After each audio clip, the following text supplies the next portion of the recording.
So you're here this weekend. We are wrapping up our series that we've called Finding Balance. So for the last 4 weeks, we've been looking at major areas in each one of our lives where we're looking for balance. Maybe you've got it mostly good, maybe it's way out of whack for you, but all of us are never in perfect balance. We started this series, we talked about communication in our most important relationships and how we can find balance in communication.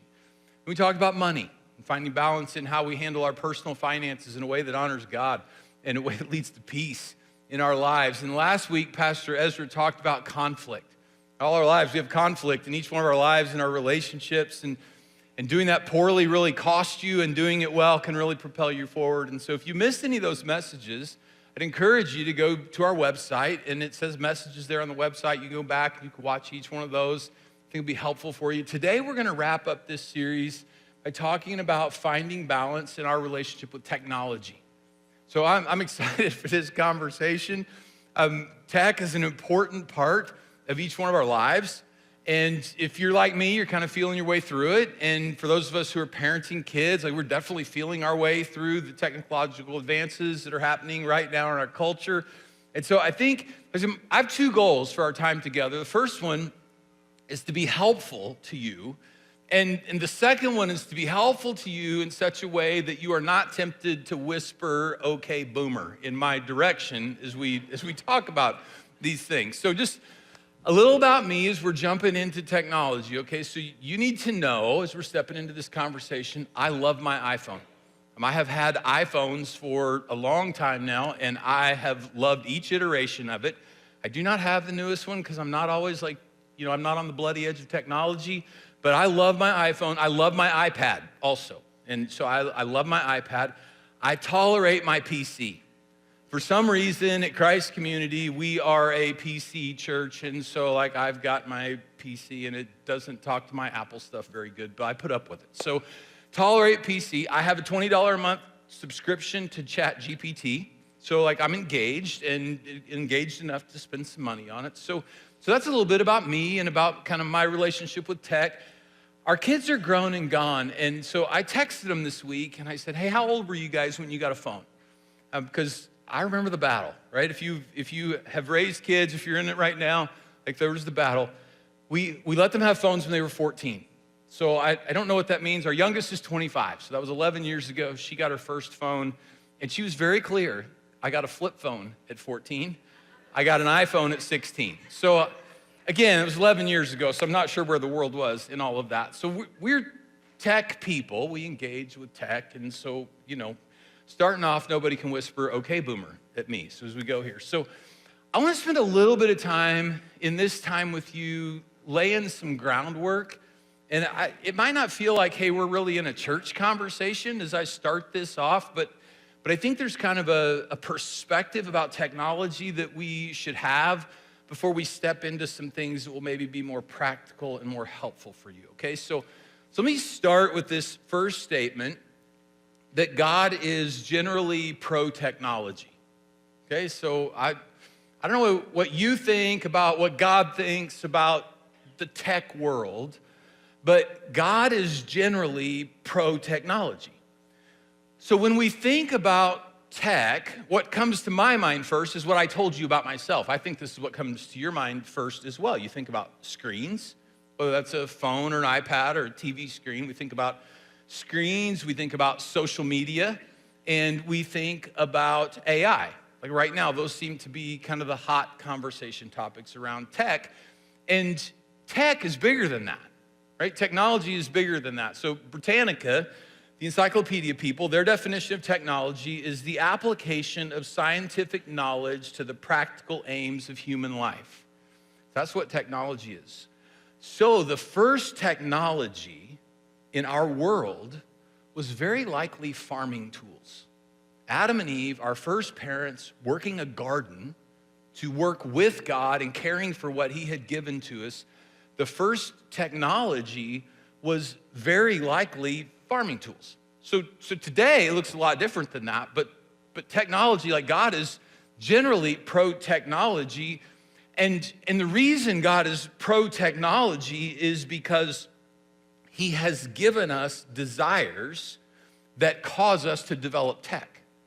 right? So our desires to create, to discover, to solve problems, to communicate, those drive the advancement of technology, and those desires, He has put them inside of us. He created us to be in relationship with Him, to be in relationship with each other, and to care for the world in which He has placed us. And all of those things, like technology, they're advancements, the aims of practical life, or advancements that we pursue. And so all of that stuff, God's generally pro-technology because the desires that drive the development of tech, like He gave them to us. And on top of that, not only did He give us those desires, He actually has poured like God-given fuel on that. There are different people in different times and places where there has been technological advancement that God has done it.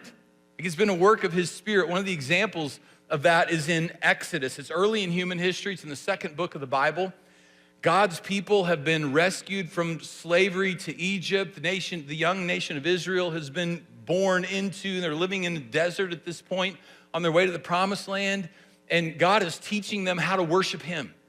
And He gives them instructions for the tabernacle, the place that was going to be the center of this worship. And after giving them the instructions of it, one of the things that God said to them was so the Lord says to Moses, see, I've chosen Bezalel. This is a person. I've chosen Bezalel, and I've filled him with the Spirit of God, with wisdom, with understanding, with knowledge, with all kinds of skills to make artistic designs for work in gold, silver, and bronze, to cut and set stones, to work in wood, and to engage in all kinds of crafts. Also, I've given ability to all the skilled workers to make everything I have commanded you. And so the Spirit of God empowered people to create, to discover, to add beauty. God was pouring his fire on our desires to move forward in caring for and worshiping and honoring God. And so it's this beautiful thing that God has, tech is a gift from God, like our drive. He's generally pro-technology. If God were not generally pro-tech, He wouldn't be pouring fuel on our development of ways to make life better and life in relationship with Him better. He would have been shutting all this down, right? So if God wasn't, He would have said, hey, and here's how it's all going to go down. You're just going to take a stick and you're going to put it over here, and you take a stone and you're going to move it over here, and He would shut it all down. But because He's generally pro-technology, He's pouring His fuel on these things. Now, knowing that God is pro-technology, we also have to acknowledge that humans act on our God-given desires in both good and evil ways, right? So that desire to discover and to develop and to create those drives that He's put inside of us, we act on those in both good and evil ways. Good illustration that we just read from Exodus, Bezalel, who was designing and building out the temple along with the people that God had given him to help. An example of acting out on these things in evil ways is at the Tower of Babel. So this is back in human history. This is before that Bezalel and that example of the tabernacle. This is earlier, the Tower of Babel. This is in Genesis chapter 11. Human beings use tools and construction know-how, strategic planning for the purpose of exalting themselves over God and for disobeying His command to fill the earth and to take care of it. That's what the Tower of Babel is all about. So as people moved eastward, Genesis chapter 11, they found a plain in Shinar and they settled there. And they said to each other, come, let's make bricks and bake them thoroughly. And they used brick instead of stone. So this is technological advancement. And they used tar for mortar, technological advancement. And then they said, come, let's build ourselves a city with a tower that reaches to the heavens so that we may make a name for ourselves. Otherwise, we'll be scattered over the face of the whole earth. Human beings act on our God-given desires in both good and evil ways.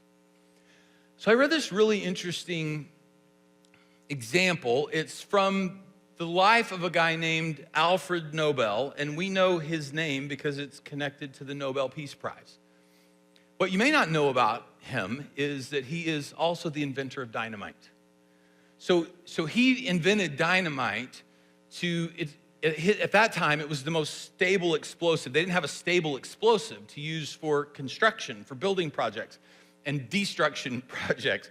And so he invented dynamite as a stable explosive that was safer, it was more effective, and it was to be used for good in building.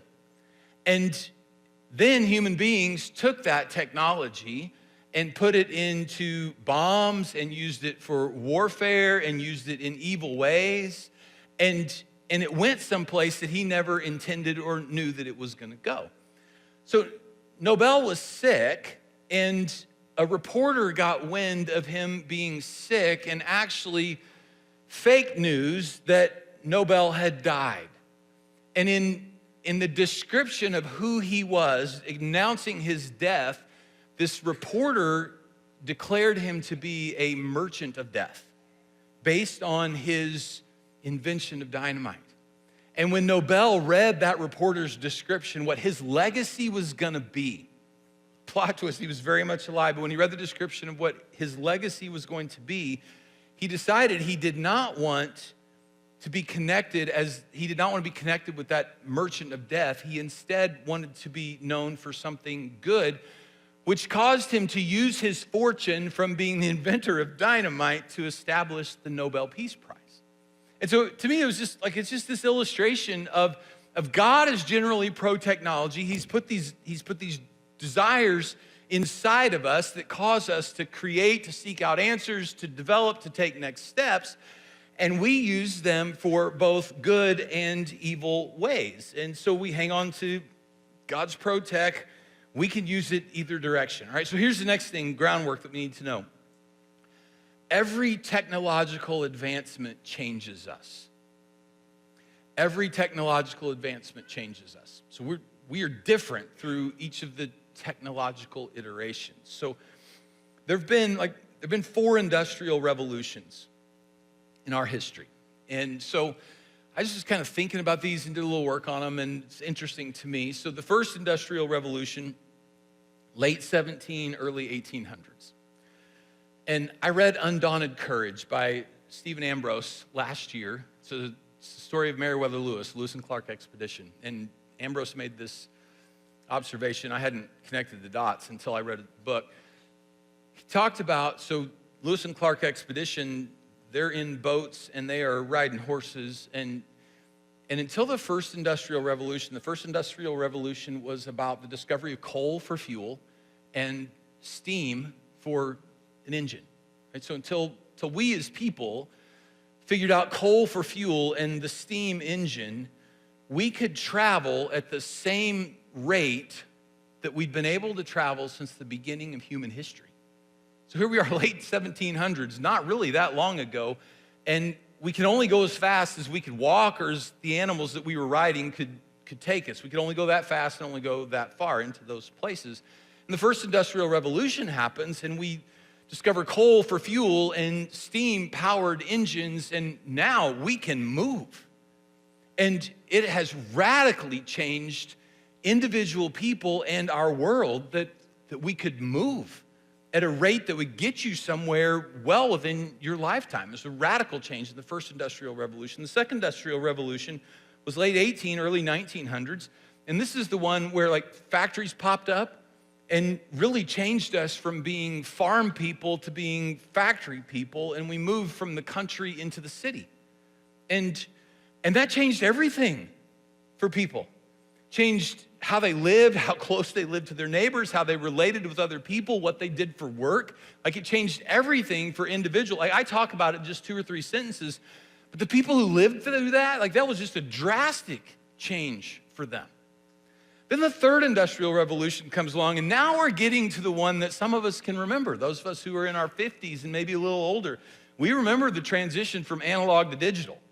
We remember what it was like to not have a computer, to not have a cell phone, to be a teenager and your parents don't know where you are. It was awesome, right? We remember that transition, and we are different today. We're different today, not just as a culture, not just as a society. We're different as individuals because We have a computer because we have a cell phone, because we no longer live in an analog world. We live in a digital world. Every technological advancement changes us, and now we're in the fourth industrial revolution. So just for fun, I asked ChatGPT to tell us about the fourth industrial revolution. So here's what ChatGPT says. The first sentence of its answer, it was a page of answers. The fourth industrial revolution, 4IR, refers to a transformative era characterized by the fusion of advanced technologies that blur the lines between the physical, digital, and biological worlds. I'm gonna stop here and tell you I should have changed, or I should have said, hey, this is good. Please explain this to me like I'm 8, right? Do you see the big words? So the fourth industrial revolution is really about the fusion of advanced technologies that blur the lines between the physical, digital, and biological worlds. And then that next is the first sentence of the conclusion after all the pages of information. This is a complex and dynamic phenomenon that's reshaping how we live, work, and interact with the world. Its impact is profound and multifaceted, offering both challenges and opportunities. Because every technological advancement changes us. And you and I happen to be living in a time of massive change. And I don't know that it's gonna stop. First industrial revolution seemed like it kind of came to, the major changes kind of came to an end. The second industrial revolution, the major changes kind of came to an end. There was a little lull there before we got to the third industrial revolution, and that has given birth to the fourth industrial revolution. And I don't know if it's gonna stop. We're living in this world of technological advancement, and the drives that God placed inside of us are still there, and the world is moving. The world is moving at a pace that's really hard to keep up with. And so for you and for me, like this is a space where we need to find balance, right? In our own lives and in our families, for those of us who are grown-ups, for kids. This is a really important conversation. And so we're gonna engage this by looking at 5 pieces of biblical wisdom that I think help us figure out how to live well in our current environment of technological advancement and technological change. Okay, it will help us. I can't answer questions for you, but I can give you some biblical wisdom that will help you arrive at your answers and God's answers for you to the questions that you're asking. So these 5 pieces of biblical wisdom. The first one is not everything is beneficial. God is generally pro-technology, but not every piece of tech is beneficial. There's neutral stuff and there's good stuff that's still not good for you. So if I could give you a silly little illustration of that, this is not from the world of technology. This is from the world of my diet. I like black beans. All right, black beans are good and good for you. And I like the way they taste. I like black beans, but black beans do not like me. So not everything, even the stuff that's good, not everything that's good is beneficial for you. And so as we think about technology and we think about the advancements and we think about our world, this is a really important biblical principle to recognize that not everything is beneficial. This is social media for me too. 7 or 8 years ago, I read a book called Deep Work by Cal Newport. As far as I know, he's not a Christian guy. It's not a Christian book. It's just a book about knowledge workers and engaging in a world that is full of distraction. And he suggested in this book that you take a 30-day break from social media. So for me, it was Facebook and Instagram, and I wasn't fully engaged with Twitter, so that was easy to turn loose of. But so I just for 30 days, his challenge was to stop for 30 days, and at the end of 30 days, add back in the parts that make your life better. So I quit for 30 days 7 or 8 years ago because none of it made my life better. Actually, my life is better not engaged with it. I get to experience peace and focus like just wasn't true for me when I was on social media. So even good things aren't necessarily beneficial. And And I'm talking about social media now, so one of the things I hope you wrestle with is we're talking about this, we now know that there is causation, not just correlation. There's causation between social media and anxiety.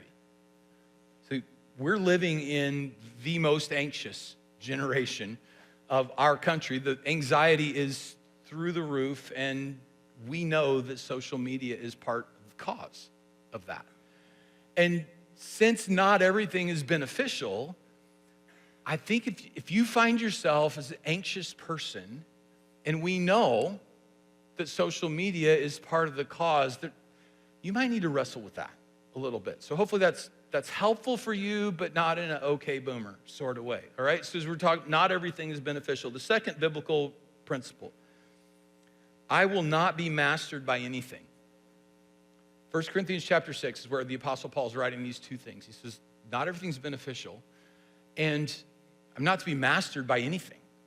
Nothing that's should be in control of me. And he's talking here about addiction. Social media can be addiction. Gaming can be an addiction. Porn is addicting. I mean, if you have a porn problem, like that's gonna suck your life away from you. A Barna survey earlier or late in 2024, a third of practicing Christians access pornography more than one time a month. Self-reported survey, so the numbers are probably higher than that. A third of practicing Christians access pornography more than a third of the month, more than one time a month. And the majority of those who use porn say that no one else knows and that they are trying to deal with it on their own. And what we know from isolation and from keeping dark stuff in the dark, like that is not going well for them. And so, since a third of practicing Christians have what, I don't know if it meets the technical definition of addiction, but accessing porn more than one time a month and trying to stop and can't stop, feels like something that we might need some help with. And so if that's you, you're not gonna win this on your own. You're not gonna win this by keeping it in the dark. So we have some help for you. So I want to put on the screen some email addresses for you. For you adults, guys, Ezra, one of our pastors, his email address is up here if you just email him. Subject line is this weekend's message. Okay? You email Ezra this weekend's message. He's going to know what you're emailing about, and he can help you. He can connect you to some resources. He can connect you to some people. We'll do that in a way that is confidential for you. It's going to be uncomfortable, right? Because what's in the dark is coming into the light, but we can help. Ladies, Joy G, who leads our women's ministry, there's her email. For our students, for the guys, contact Brandon. He's our high school director. And girls, contact Andrea. And you have their email addresses right there. Same subject line for all of it, this weekend's message. And I'm going to tell you again, it's going to be a little bit uncomfortable. Because you're pulling something that's dark from your life into the light, because you are trapped in the enemy's scheme for your life, and his goal is to steal, kill, and destroy. And in this particular area, he's winning, right? Because if it's you know. I don't have to tell you about the shame and about the guilt and about the fear and about, and you're living in that, and you are not experiencing the freedom that God wants you to have. You're not experiencing the freedom that God wants you to have. There's a better way. There's victory for you. And so we want to help you find that. So the second biblical principle, I'm not going to be mastered by anything. And so if any piece of tech is master of you, like it's a great servant, but it's a terrible master. If it's a master of you, then you need some help. And so if you need help getting free from an addiction, this is your first step. To begin dragging that into the light so that you can receive what God wants to give to you that. Okay, so the second biblical principle is I'll not be mastered by anything. Here's the third one. Whatever does not come from faith is sin. That's Romans chapter 14, verse 23. And I was thinking about our culture and thinking about all the way all this goes. With technological advancements, the people who are selling tech don't seem to care at all about whether their product or their service is going to be good for us in the short run or the long run. They care about selling us the next and greatest thing.